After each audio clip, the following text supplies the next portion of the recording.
sooner or later, asks us all the same question. It arrives in the stillness that follows a devastating failure, in the loneliness of a broken heart, or in the darkness of a loss that leaves us breathless. The question, laden with pain and confusion, is always the same. Why me?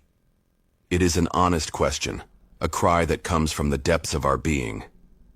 But it is a question that, without us realizing it, chains us to the role of a victim, leaving our power in the hands of a seemingly cruel and arbitrary fate.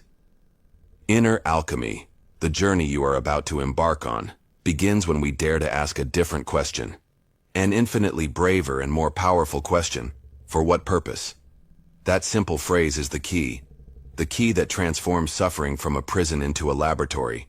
It is the portal that takes us out of victimhood and returns us to our power. It is the first and greatest secret of the alchemist. Inner alchemy is the sacred art of taking the darkest and heaviest materials of your life, your pain, your fears, your failures, your deepest wounds, and transmuting them into the gold of wisdom, resilience, and authentic power. This audiobook is based on a radical truth. Your suffering is not a punishment. It is not an error in the system. It is the raw material. It is the indispensable lead that the universe gives you so that you can forge the gold of your own soul.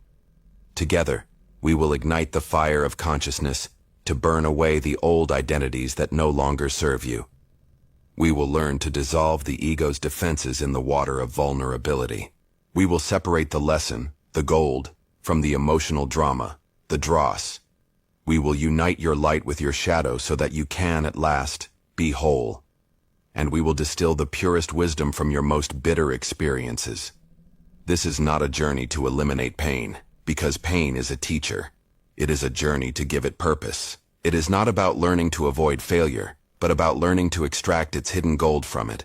The secret laboratory of your soul has always been open. The fire is ready. The raw material is your own precious life. Chapter 1. The raw material, the gold hidden in your darkness. The journey of the soul's transformation does not begin with the search for a magical and exotic ingredient. It does not start on a distant mountaintop or within the pages of an ancient secret text. It begins with the most common, most despised, and most abundant material that exists. It begins with lead. In traditional alchemy, lead was the base metal, dark, heavy, and seemingly worthless. In inner alchemy, lead is a metaphor for everything we consider heavy and worthless within ourselves. It is the sum of our wounds, our failures, our shames, our deepest fears, and our shadow. It is everything we have spent our lives running from, what we have tried to suppress, deny, or forget. Our culture has taught us to be false alchemists. It has sold us the idea of transformation through avoidance. It tells us, think positive. Don't dwell on the negative. Vibrate high. It encourages us to ignore our lead and pretend we are already gold. This is the path of the spiritual bypass, the use of spiritual concepts to avoid difficult emotional work. It's like painting a heavy lead ball with gold spray paint and expecting it to float. Sooner or later, the thin layer of paint wears off, and the weight of the lead sinks us again.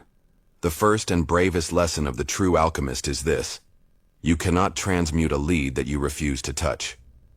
The gold is not found by fleeing from the darkness. The gold is created from the darkness. Your pain, your failure, and your shadow are not the obstacles in your path.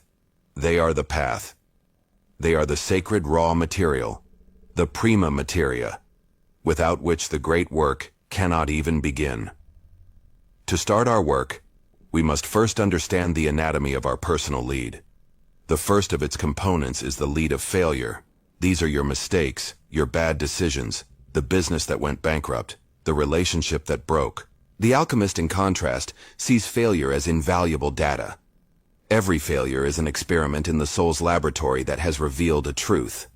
It doesn't tell you, you are a failure. It tells you, this strategy does not work. A failure, when looked at with courage, contains a nugget of wisdom of incalculable value.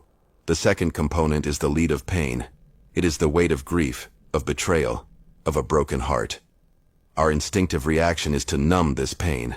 We drown it in distractions, in work, in addictions.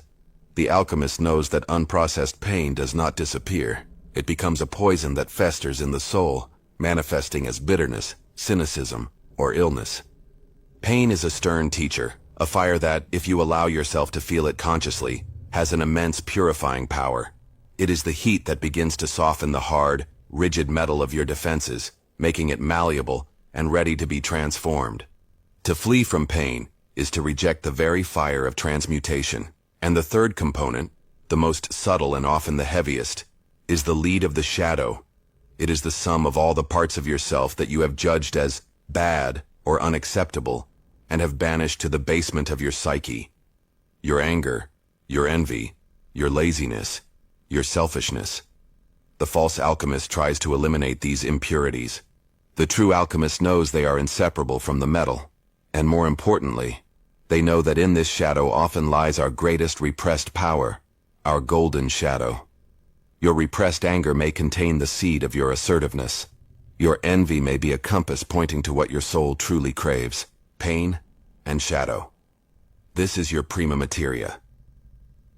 The first step of the great work is the most difficult of all.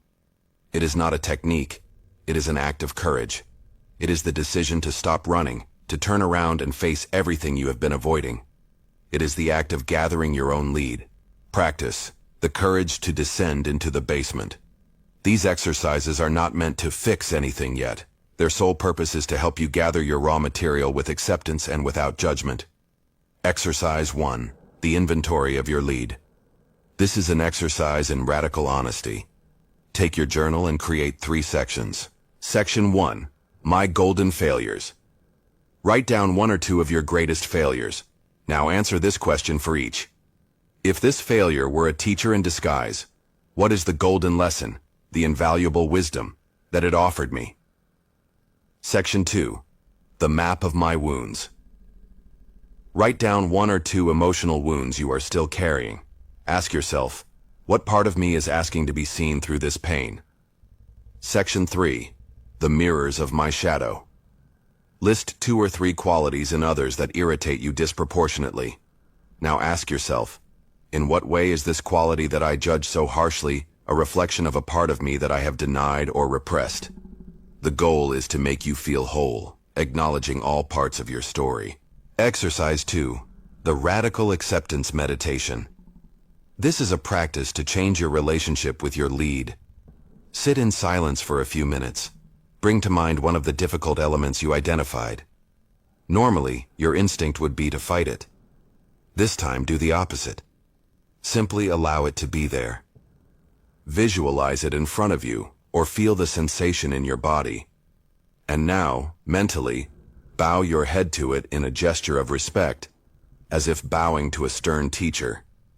And say inwardly, I see you. I acknowledge that you are part of my experience. For this moment, you have permission to exist, without my resistance and without my judgment. You just have to stop being at war with what is. This simple act of ceasing the internal fire releases an immense amount of energy. It is the first step toward peace.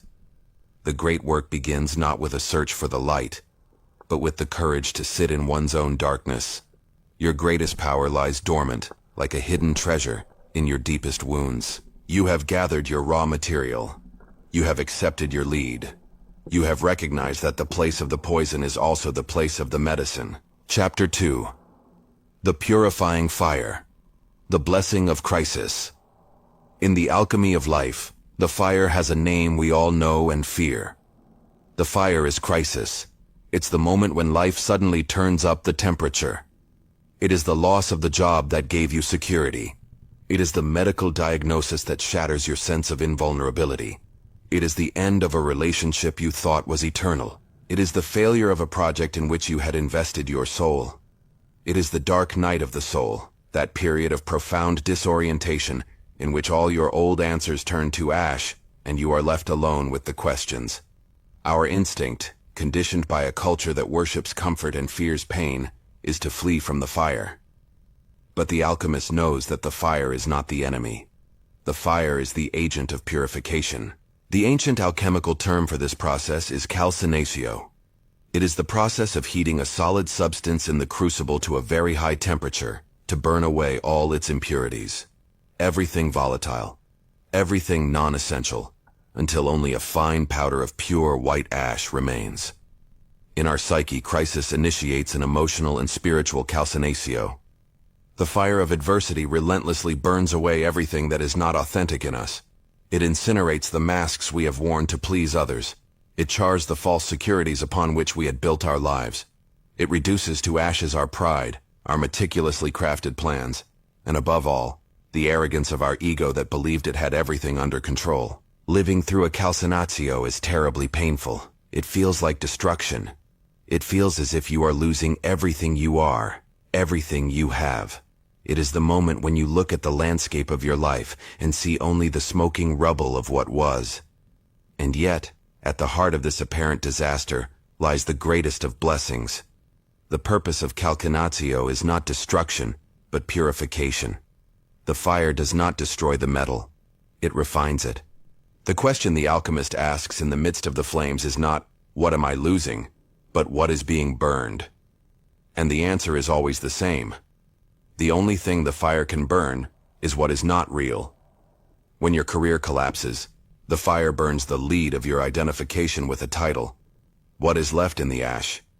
Your true essence remains, your talents, your resilience, your character. When an important relationship ends, the fire burns your attachments and expectations. And what is left? The wisdom you gained, the lessons you learned about yourself, and the capacity to love that resides in your own heart. When a failure humbles your pride, the fire burns the arrogance of your ego. And what is left? Humility remains, an infinitely stronger and wiser quality. The crisis takes nothing from you that was truly yours. It only burns the illusions. It only purifies the lead, reducing it to its simplest and truest essence. That ash left at the bottom of the crucible after the firestorm, that is the raw material for your rebirth. Practice, navigating the alchemical fire. These exercises are not intended to avoid the fire, but to teach you to remain in it consciously. Exercise 1. The yes to the fire. If you are in the midst of a crisis, this practice is your anchor. Your instinct will be to fight and resist. The first and bravest action of the alchemist is surrender to the process. Find a quiet moment. Feel the heat of the crisis in your body. Instead of fighting it, say mentally, "I am in the fire. It hurts. But I say yes to this process. I surrender to my own purification." Exercise 2. The Diary of Ashes. This exercise is for extracting the gold from a past crisis. Think about the most difficult time in your life. Step A. The lead that was burned. Make a list of everything you felt you lost in that crisis. A job, a relationship, security, your pride. Step B. The essential ash. In a new column, list what remained after the fire. What strength did you discover? What invaluable life lesson did you learn? Exercise 3. Identifying the ego's fuel. This is a mindfulness practice for daily frustrations. The next time you feel burned by a situation, a criticism, a setback, pause. Instead of reacting, ask yourself internally, what part of my ego is being threatened or burned by this situation right now? Is it my need to be right, my need for control, my pride, my public image? By identifying the specific lead of the ego that the fire is consuming, the situation changes completely. You stop seeing it as a personal attack and see it as a valuable opportunity for purification. You realize that the universe is doing you a favor. It is helping you burn one of the illusions that cause you suffering. Crisis is not a punishment. It is a ceremony. It is the rite of passage that separates the one who complains from the one who creates. It is the alchemical fire that, although terribly painful, is the only thing that has the power to separate our gold from our lead, our essence from our ego, our truth from our illusions. Chapter 3. The Dissolution in Water, the Power of Surrender. This is a place of immense potentiality, but the ash, no matter how purified, is a fragile, dry, and sterile substance. For life to be reborn from it, it must be dissolved. It must surrender to the power of the element that is opposite and complementary to fire: water. If the fire of crisis was an external event, the water of dissolution is a profoundly internal process that you must choose. The alchemical term for this phase is solutio.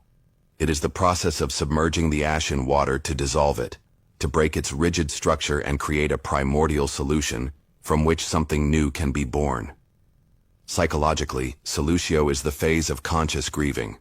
After the crisis has ended, our instinctive reaction is to be strong and move on, ignoring the devastated emotional landscape within. The alchemist knows this is a fatal mistake. They know that before reconstruction, there must come dissolution. They know they must have the courage to voluntarily immerse themselves in the waters of their own pain. They must allow themselves to fully feel the sadness of loss, the anger of injustice, the fear of uncertainty. Tears are not a sign of weakness. They are the alchemical solvent. They are literally the water of solutio. Each tear is a release of stagnant emotional energy, an act that softens the hardened ash of our ego and dissolves it in the waters of our shared humanity. To refuse to cry is to choose to remain a fragile statue of ash, instead of becoming a fluid ocean. This process forces us to redefine our idea of strength. We have been conditioned to believe in the false strength of the rock. The rock is hard and resists, but because it is rigid, under enough pressure it shatters. The alchemy invites us to discover the true strength of the ocean. The ocean is soft, fluid, and adaptable. It resists nothing. A storm may stir its surface, but its depths remain in absolute calm. Its strength lies not in resistance, but in its capacity to feel everything without being destroyed by it, to contain all emotions within its vast and compassionate being. This is the strength of vulnerability. It is not the absence of wounds, but the ability to remain open despite them. The ego fears dissolution more than anything. For it, to dissolve in the water of emotion is to die. And in a sense it is right. Solutio is the death of the rigid defensive identity we have built to protect ourselves.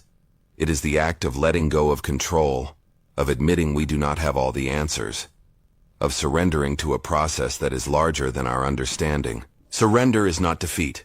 Defeat is fighting a battle you cannot win. Surrender is the wise act of stopping the fight. It is recognizing that there is an intelligence in the universe, in your own healing process, that is much wiser than your small ego. It is letting go of the oars and for the first time trusting the current of the river. Practice, the art of dissolving with grace. These exercises are designed to help you navigate the waters of solutio, creating a safe space for dissolution to occur naturally. Exercise 1. The safe container. Vulnerability requires safety. The first step is to create a sacred and safe container for your emotions. This can be a time, a space, a practice, like journaling, or a relationship, like a therapist or a trusted friend. Exercise 2. The inner rain meditation. This is a somatic meditation to dissolve stagnant emotional energy. Sit in silence. Identify a difficult emotion and where it lives in your body, like a tightness in your chest. Imagine it as a clump of dry, hardened earth. Now imagine a gentle, warm, compassionate rain falling inside you, directed at that clump.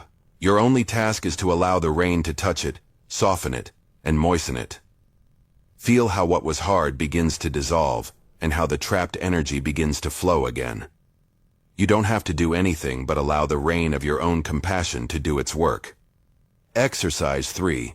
Liberating writing. This practice is the opposite of intellectual analysis. Take your journal and set a timer for 15 minutes. Bring to mind the feeling you are processing, and then write without stopping. The only rule is that your pen cannot stop moving.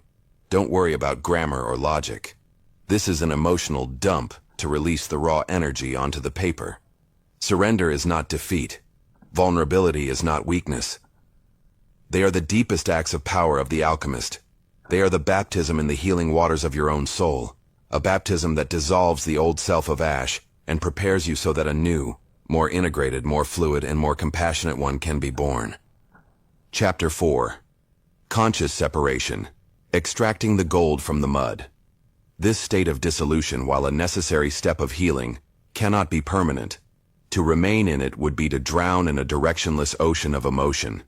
The alchemist knows that after having dissolved into the whole, the delicate work of redifferentiating must begin, but from a place of much greater awareness. It is time to light the lamp of clarity in the midst of the murky waters. We arrive at the phase of separatio, the art of conscious separation. In laboratory alchemy, separatio was the process of filtering, distilling, and sifting a solution to separate its components, isolating the pure elements from the impure. In inner alchemy, this is the crucial process of discernment. It is the moment when we activate our observer consciousness and look at the confusing mixture of our experience. When we live through a painful experience, a failure, a betrayal, a loss, it does not present itself to us in an orderly fashion. It appears as a thick mud, an inseparable mixture of facts, emotions, interpretations, judgments, and self-pity. Most of us remain trapped in that mud, reliving the experience over and over in its toxic entirety, without realizing that we are stirring the earth and the gold together. The first act of mastery for the alchemist is to understand that every painful experience is actually composed of two very different elements, the dross and the gold. The dross is the emotional drama. It is the story our ego weaves around the pain. It is a powerful and often addictive narrative. The dross has several voices. The voice of the victim, poor me. The voice of the judge, it was your fault. The voice of fear, this will happen again. But within that same mud, always without exception, hides the gold. The gold is the soul's lesson. It is the pure, impersonal, and liberating wisdom that the experience came to teach us. It is not a story. It is a truth. The gold appears in several forms. There is the gold of wisdom. I learned to set clearer boundaries. There is the gold of strength. I survived that. I can survive anything. There is the gold of compassion. Now I understand their pain. And sometimes, the most precious of all, the gold of purpose, when the wound becomes your greatest gift to serve others. Now I can help others navigate this. The false alchemist spends their entire life stirring the mud, obsessed with the story of the dross. The true alchemist learns to separate the gold from the mud. To perform this separation, we need the tools of consciousness. The first tool is the observer's question. When you feel trapped in the emotional whirlpool of a painful memory, you can activate your observer consciousness. It's as if a part of you steps back and becomes a curious scientist. From this detached place, you ask yourself key questions. What is the story I am telling myself? What emotion am I feeling in my body? If I eliminated the script of victim and perpetrator, what is the neutral, factual truth that remains? What is the lesson about myself that this experience is offering me? What gold can I extract from this mud? The second tool is the blade of responsibility. We often confuse responsibility with blame. Blame is the weight of the dross. Responsibility is the power of the gold. It forces you to move from the question, who did this to me, to the question, what choice, belief, or blindness of mine contributed to this situation manifesting in my life? This question instantly gives you your power back. The third tool is the archetype filter. When we are trapped in the drama, we are unconsciously identified with a limiting archetype, like the martyr, the wounded child, or the judge.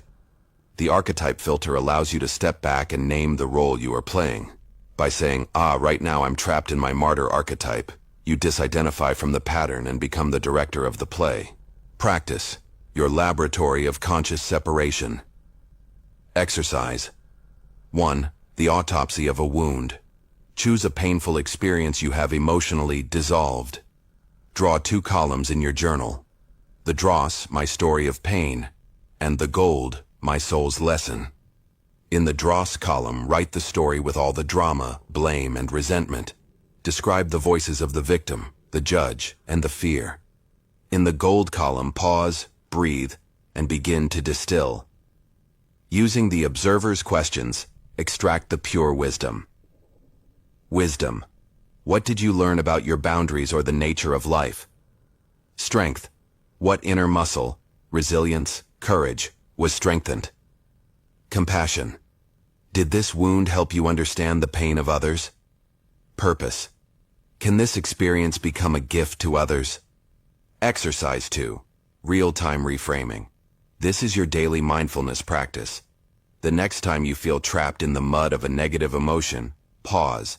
Before reacting, apply the pause of 3 breaths. In that pause, activate your inner observer. Step 1. Name. Name the emotion.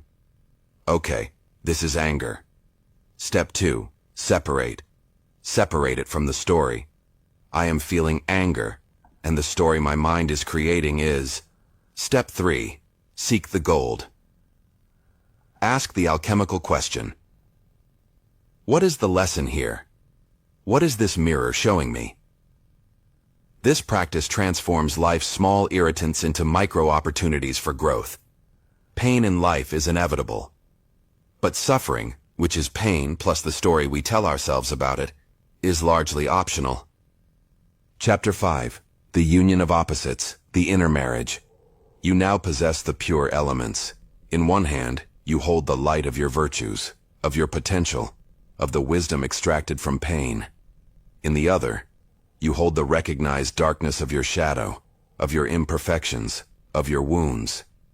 The ordinary mind, the dualistic mind of the Matrix, would tell you that you must now choose, cling to the light, and banish the darkness forever. But the alchemist knows that this is the final error, the last temptation of separation. True mastery does not lie in the purification of one part at the expense of the other. It lies in integration. The next and most mysterious step of the great work is not choice, it is union. We arrive at the phase of conjunctio, the alchemical term for the sacred marriage. It is the process of taking the opposite elements we have separated and uniting them again, not in their old conflicting form, but in a new synthesis, a totality that is infinitely greater than the sum of its parts. Psychologically, conjunctio is the act of stopping the war with yourself. It is the end of the inner civil war.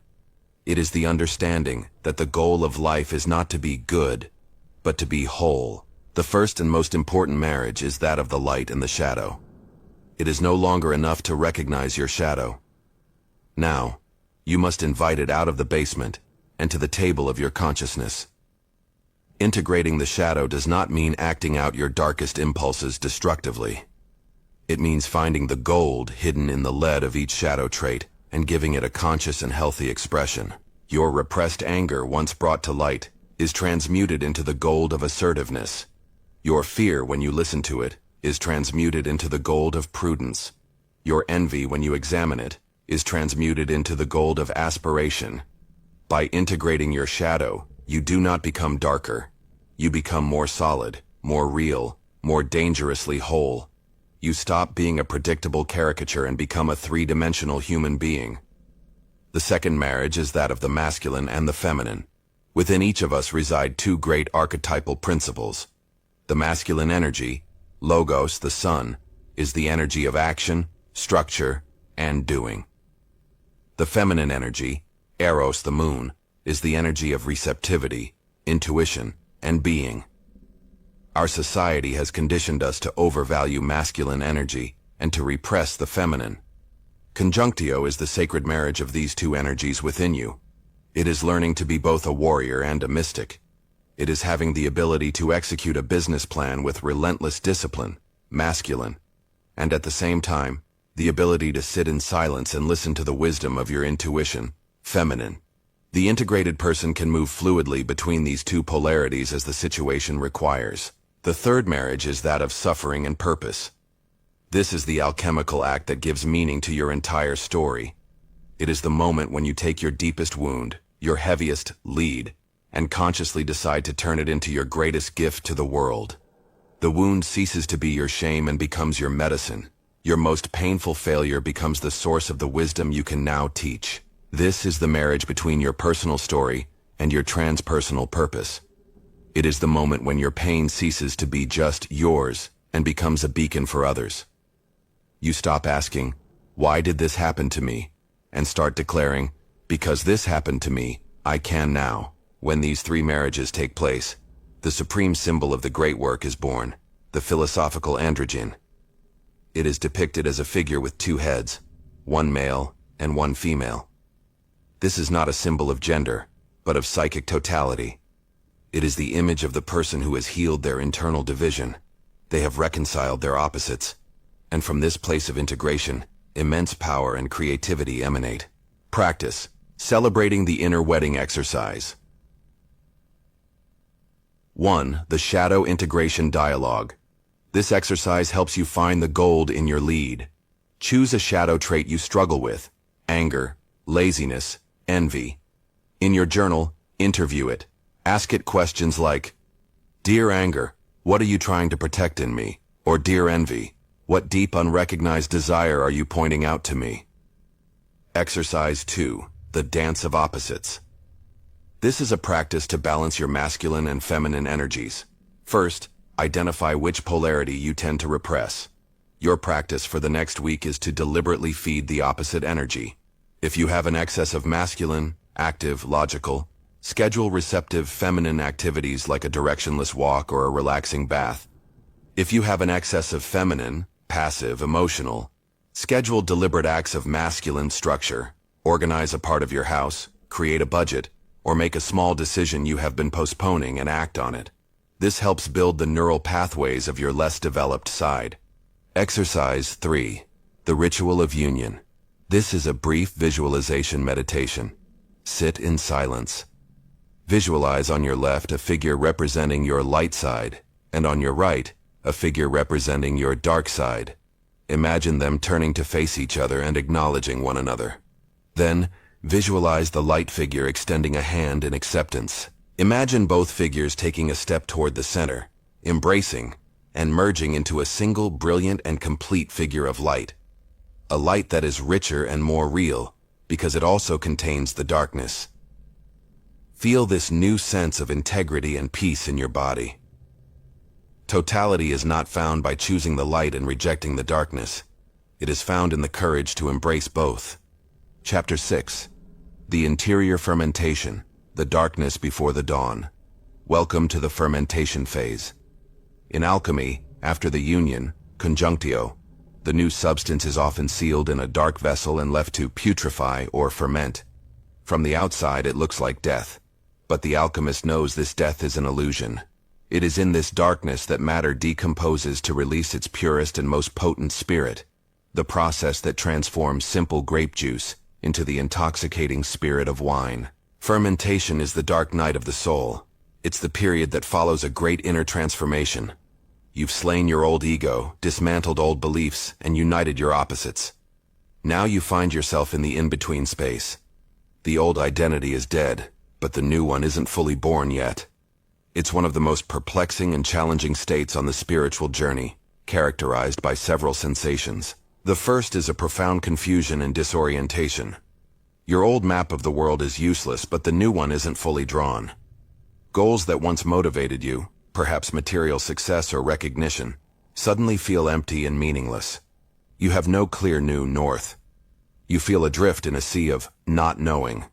The second is a sense of emptiness or even depression. The drama of your old ego with its struggles, complaints, and ambitions is gone. The silence that remains can feel at first like an absence. The battle is over, and in the silence of the battlefield, you can feel strangely alone and purposeless. The seeker within you, the character that has defined you for so long, has died, and you are mourning it, even though its death is your liberation. The third is an extreme sensitivity. In earlier phases, you dissolved your old defenses and armor. Your psychic skin is new and tender. As a result, you feel everything with much greater intensity. The beauty of the world can bring you to tears, but the suffering and negativity around you can also affect you deeply. You feel like a being without a shell, vulnerable to all the energetic currents around you. In the midst of this darkness and confusion, the temptation to turn back is enormous. This is the moment your ego, in its final throes, launches its most cunning counterattack. It whispers in your ear, "See? All this inner work was a mistake. You were better off before. At least then you knew who you were. At least you had goals. Go back to your old habits. Rebuild your walls. Go back to the safety of the prison. This freedom is too terrifying, too empty." Many who embark on a path of deep transformation reach this phase and get scared. They interpret the dark night as a sign of failure and rush to rebuild their old identity. aborting the process of rebirth just before it's complete. The wisdom of the alchemist lies in their ability to trust the darkness. They know that fermentation is not a mistake, it is a gestation. They know that for a butterfly to be born, the caterpillar must first completely dissolve into the chaotic soup of the chrysalis. The dark night of the soul is not a tomb, it is a womb. Practice. Holding space for gestation. The practices for this phase are not about doing, but about being. It's not about getting out of the darkness, but about learning to be in it with trust and patience. Exercise 1. The anchor of trust. When you're in the darkness of fermentation, you don't need a map, you need an anchor. Your anchor is your connection to the present moment, to your body, to your breath. When you feel overwhelmed by confusion or emptiness, stop. Close your eyes, bring all your attention to the feeling of your feet on the ground. Feel the solidity of the earth beneath you. Bring your attention to your breath. Feel the air entering and leaving. Don't try to change anything. Simply rest in the simple, constant rhythm of life. Now, formulate your mantra for this phase. It's not an affirmation to get something. It's a declaration of trust in the process. It can be, I don't need to understand everything now. I trust the process of my own transformation. I am in gestation. Repeating this phrase reminds you that your current state is not a mistake, but a necessary and sacred stage. It gives you permission to be exactly where you are. Exercise 2. The Dream Journal, Advanced Level.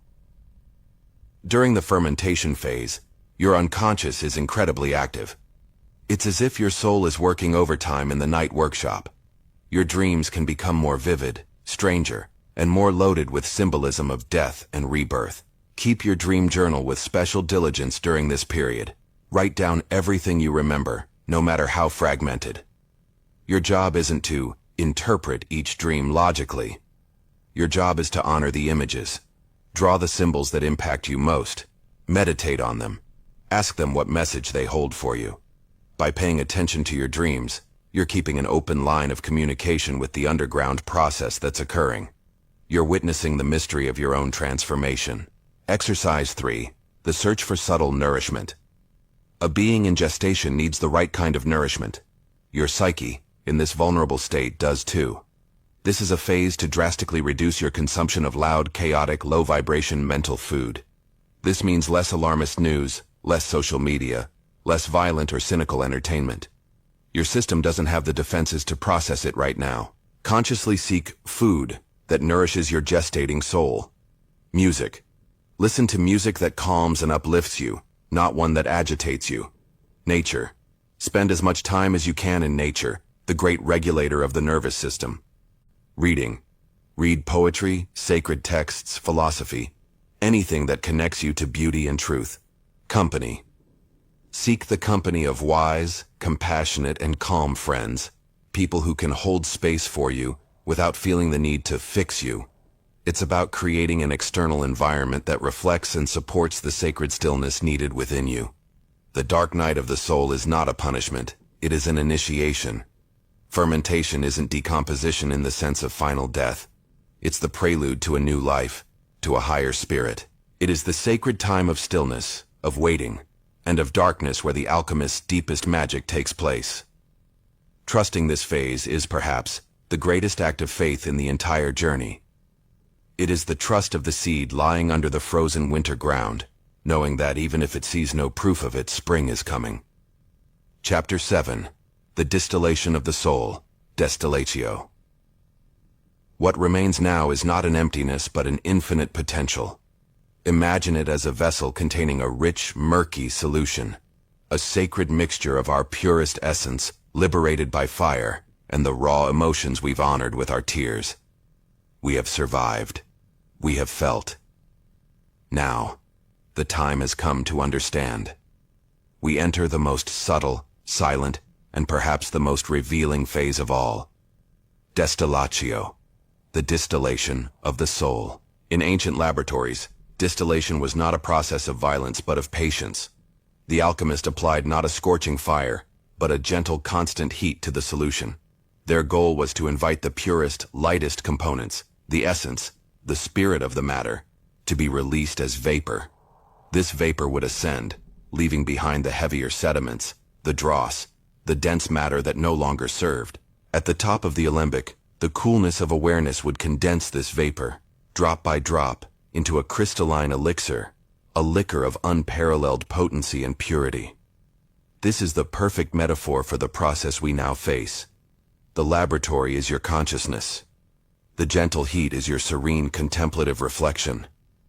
The murky solution is the memory of your painful experience, still loaded with history, drama, and the who did what to me narrative. Distillation is the art of rising above the personal story of your suffering. It is the moment you stop being the protagonist drowned in the plot of your own movie and become the wise observer who, from a raised seat, contemplates the screen and finally understands the message, the lesson, the hidden purpose of the entire story. This is the fundamental shift where the question that has driven us, "What was this for?" finds its answer. It's not an intellectual answer, not a simple justification, but a deep resonance in the soul. An understanding that feels like a silent, liberating aha. While in previous stages we felt the wound in all its intensity, now we extract its universal meaning. It's about taking the chaotic and personal story of "I was betrayed by my business partner" and distilling from it the eternal lesson about trust, discernment, and perhaps the importance of self-loyalty.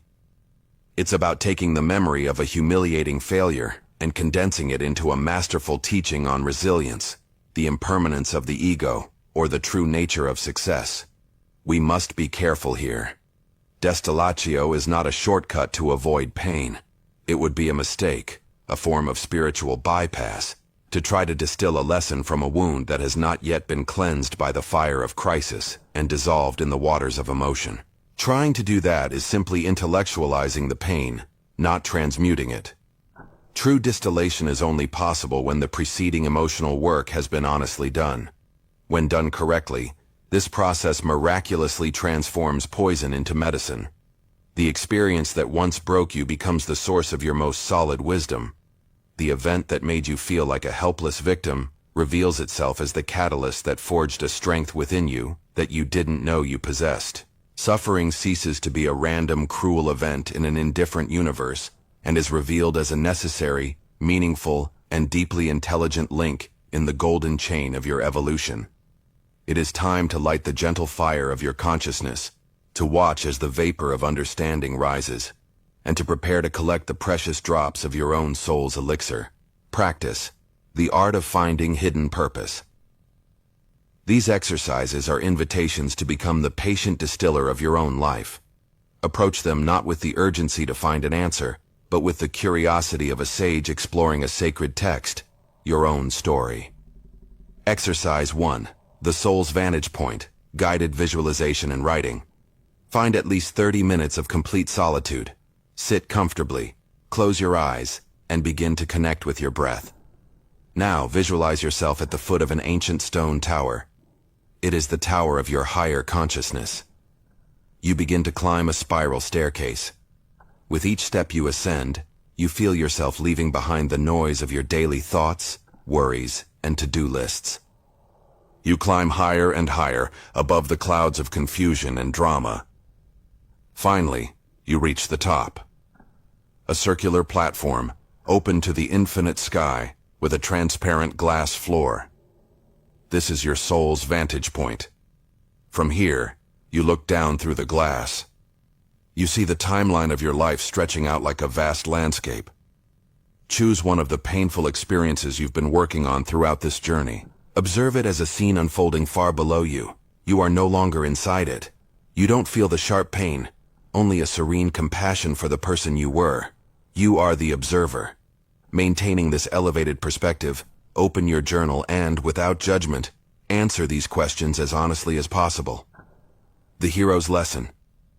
If this scene were a crucial chapter in the hero's journey that is my life, what fundamental quality was being forged in me through this trial? Not the obvious answer. Look deeper. Was it the courage to be alone, compassion born of humiliation, patience forged in unbearable waiting, resilience discovered under a weight you thought would crush you? The shattered illusion. Every crisis is the death of an illusion. What deeply held but ultimately false belief was shattered by this experience? Perhaps it was the illusion that you could control everything, the belief that love had to be a certain way, or the idea that your worth depended on something external like your career or the approval of others. Name that illusion and honor its destruction, for it has set you free. The transpersonal purpose. Elevate your view even higher. If this experience was not just yours but an archetype, a universal human story, what would its teaching be for the world? What truth about the human condition does it reveal? By doing this, you separate the "this happened to me" and connect it to collective wisdom. The distilled phrase. Review your answers. Now try to condense all that understanding into a single phrase. A short, clear, powerful phrase that captures the essence of the wisdom you've gained. This is your first drop of liquid gold. The distilled phrase. Review your answers. Now try to condense all that understanding into a single phrase. A short, clear, powerful phrase that captures the essence of the wisdom you've gained. This is your first drop of liquid gold. Exercise 2. The letter from your future self. A dialogue with wisdom. This exercise requires imagination and an open heart. Sit in silence again. Close your eyes. Imagine you travel in time 10 or 15 years into the future. You find yourself in a place that radiates peace. There, sitting across from you, is your future self. Don't analyze it, feel it. Observe the serenity in its gaze, the gentle lines of a wise smile on its face. This version of you has fully integrated all the lessons of its past, including the pain you are processing now. It radiates unconditional compassion and love for you. There is no judgment in its gaze, only deep understanding. Now, take your journal. You're going to write a letter, but it's not you who's writing. It's your future self. Allow its voice, its wisdom, and its love to flow through your hand. The letter begins, "My dear," your name. "I am writing to you from your future to remind you of something you may have forgotten." Let it explain, with infinite tenderness, what the purpose of that difficulty was. Allow it to reveal the unexpected gifts that blossomed from that dark earth. Let it tell you how that experience, which felt like an ending, was actually a necessary preparation for the incredible life it now enjoys. Don't force the words. Listen. Trust what comes. Let the comfort and perspective of your own innate wisdom flood you. Keep writing until you feel the message is complete. Exercise 3. Naming your elixir. Look at the distilled phrase from the first exercise and the key messages from the letter from your future self. You'll see they point to a central truth. Your final task in this stage is to give this truth a memorable name. This is your personal elixir, your medicine. The goal is to move from a statement to an identity.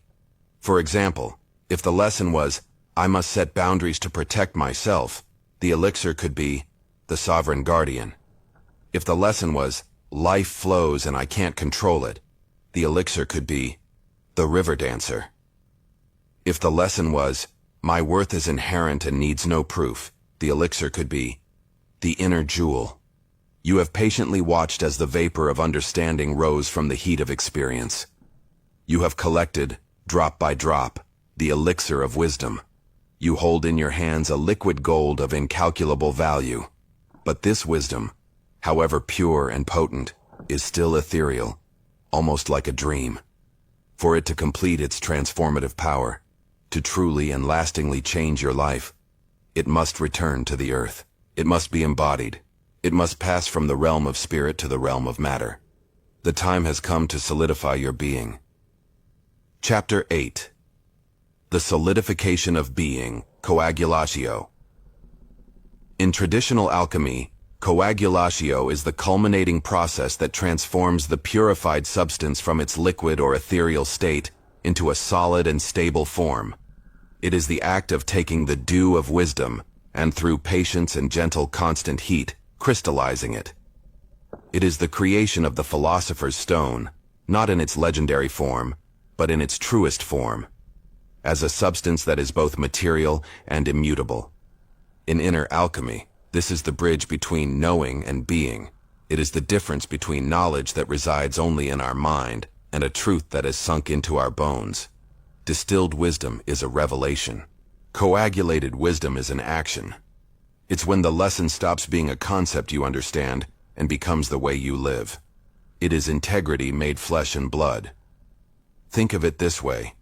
The destillatio phase is when the gardener finally understands why the drought killed all their plants. The soil was not right. Distilled wisdom is that understanding. Coagulatio is the gardener's act of changing the soil, preparing it, planting a new seed, and seeing the first flower grow. Knowledge has been manifested. Modern society, with its obsession with information and instant gratification, has trained us to be excellent distillers but terrible coagulators. We devour self-help books, listen to inspiring podcasts, and fill our journals with powerful phrases. But without coagulatio, without the action that solidifies knowledge, it's all just vapor that dissipates. It's a momentary flash without lasting light. It's like spray painting a heavy lead ball gold and believing it will float. Sooner or later, the weight of the lead drags you back into the old reality. The great power of coagulatio is that it pulls us out of our heads and anchors us in our bodies.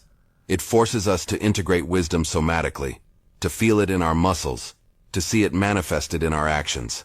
And in this process of manifestation, character is forged. Character is nothing more than embodied wisdom through the repetition of conscious choices that reflect an inner truth. Every time you make a decision that honors the lesson you have learned, you are adding a gram of gold to the solidity of your being. When the wisdom of resilience coagulates, you don't just think, I am strong. You get up after a fall, feel the solidity in your feet and peace in your chest, without needing to mentally convince yourself of anything. When the lesson of self-compassion coagulates, you automatically stop attacking yourself with internal criticism, and your hand instinctively moves to tenderly touch your own heart. The knowledge has become new neurological wiring, a new reflex. This is the true birth of an unbreakable strength. It is not the false strength of the rock that resists until it shatters. It is the true strength of the rock that has formed slowly, layer by layer, over millennia, from pressure and heat. It is the solidity that comes not from the ego's rigidity, but from the soul's coherence. When you live from this place, your sense of self doesn't waver with others' opinions or collapse with a failure. You have become your own anchor. Practice, embodying your wisdom. These exercises are sacred acts of coagulatio. They are the conscious action that transforms knowledge into a new way of being. Perform these exercises with the intention that each one is a hammer blow that solidifies your new identity. Exercise 1. The Alchemist's Vow, Commitment Ritual. Take the elixir of wisdom you named in the previous chapter, that phrase that summarizes your soul's lesson. Now you are going to seal your commitment to it in a personal ritual. Prepare. Find a quiet place. You can light a candle, hold a crystal, or an object that gives you a sense of solidity. This creates a sacred space for your intention. Write your vow. On a clean page in your journal, write at the top, My vow of coagulation. Then write your wisdom phrase and, below it, transform it into a personal oath, an active commitment. Example: if your elixir was the inner jewel, your vow could be, I, your name, commit to living my life from the unbreakable truth of my inherent worth. I will honor my boundaries, speak my truth, and will no longer seek validation from others that resides within me. My worth is not negotiable. Read it aloud. Read your vow out loud. Listen to the words resonate in the air, in the room, and in your body. Feel the seriousness and power of your commitment. It is a vow made to the most sacred part of yourself. Seal the vow. Close the journal. You can blow out the candle you lit or simply hold the object. This is the symbolic act of sealing the promise. You now have a clear declaration and a conscious commitment to the wisdom you have gained. Exercise 2. The coagulating action. Daily practice. Coagulatio happens through repetition. The mind is convinced by a thought, but the body is convinced by a habit. This exercise invites you to take knowledge and turn it into action. Identify an action. Choose a small, simple, and concrete action you can perform in the next 24 hours that is a direct manifestation of your vow. It doesn't have to be a grand gesture. Small acts have immense power. If your wisdom is about boundaries, the action could be to say no to an invitation that drains you, or simply not to respond to an email or message immediately if you don't want to. If your wisdom is about authenticity, the action could be to wear the clothes that truly make you happy instead of what you should wear, or to express an opinion in a conversation even if it feels a little scary. If your wisdom is about patience, the action could be, the next time you feel impatient, to stop, take 3 deep breaths, and observe what is happening instead of reacting. Act with awareness. When you perform the action, do so with total awareness. Observe the sensations in your body, the possible nervousness before, the feeling of liberation or power afterward. Notice the difference between how you would have reacted before and how you do now. Each of these actions is a microcrystallization of your new identity. Exercise 3. The somatic anchor, mind-body integration. Wisdom must inhabit not just your mind, but your body. This exercise helps you connect the elixir of your wisdom with a physical sensation, creating an anchor you can use in moments of stress. Prepare. Sit or stand. Bring your wisdom phrase to mind. Visualize it as a light or an energy. Find the anchor point. Ask yourself, where in my body does this truth feel like it resides? Is it a feeling of solidity in my feet, a calm in my stomach, an openness in my chest? Don't search for an answer. Let the sensation arise on its own. Anchor the sensation. Once you find the sensation, place a hand over that spot on your body. Breathe deeply into it. Feel the connection. While you breathe, repeat your wisdom phrase over and over. Feel the truth of the words sinking into that spot, anchoring themselves in every one of your cells. Use your anchor. In moments of doubt, stress, or temptation to return to old patterns, you can simply place your hand over that anchor point, breathe, and recall the truth you have solidified. Chapter 10. The Shared Gold. Your pain is a gift to the world. We have reached, dear alchemist, the threshold of the last great mystery. You have journeyed to the center of your own universe and returned transformed. You carry within you the philosopher's stone, an equanimous consciousness, a deep perspective, and a freedom anchored in your own being. You have learned to live in the world without being swept away by it. You have achieved a peace that does not depend on circumstances. And now, a question inevitably arises in the silent heart of the soul that is healed. And now what? The answer to this question is the culmination of the great work, the stage that gives transcendent meaning to every tear, every fiery trial, and every moment of surrender. The journey, which was so intensely personal and so focused inward, now reveals its ultimate purpose, a sacred turn outward. The ultimate truth of the alchemist is this: gold is not meant to be hoarded. Gold is not a treasure to be stored in the vault of a perfected self. Gold is light, and the nature of light is to shine. The gold you have forged is meant to be shared. The culmination of the great work is not self-perfection, but service. The final goal of your healing is not just you. It is the fabric of humanity, of which you are an indispensable thread. The wisdom you have distilled from the bitter matter of your own suffering is now the medicine you have to offer the world. Think of the Japanese art of kintsugi. When a ceramic bowl breaks, kintsugi masters do not discard it or try to hide the cracks. They do the exact opposite. They join the broken pieces with a special lacquer mixed with gold powder. The result is a bowl that is not only functional again, but is infinitely more beautiful and valuable than before. The golden lines that run across its surface are not scars to be ashamed of. They are the testimony of its history, of its resilience. It has become more beautiful because it was broken and repaired with love and consciousness. You are that bowl. Your alchemical journey has been your inner kintsugi. You have taken the fragments of your being, broken by crises and losses, and joined them with the gold of your consciousness, your compassion, and your wisdom. Your scars now shine. And it is precisely through these golden lines that your light can now shine to illuminate the path of others. Your wounds, once healed and transmuted, become your greatest gifts. No one can understand and guide someone going through the dark night of the soul like one who has learned to navigate their own darkness. No one can offer such authentic compassion to a broken heart as one whose own heart has been shattered and healed with gold. No one can teach resilience with as much authority as one who has risen, time and again, from the smoking ashes of their own life.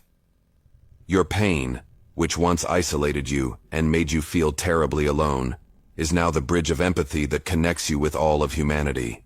When you meet someone who is suffering, you no longer look at them with pity from a safe shore. You look them in the eye from the other end of the same bridge,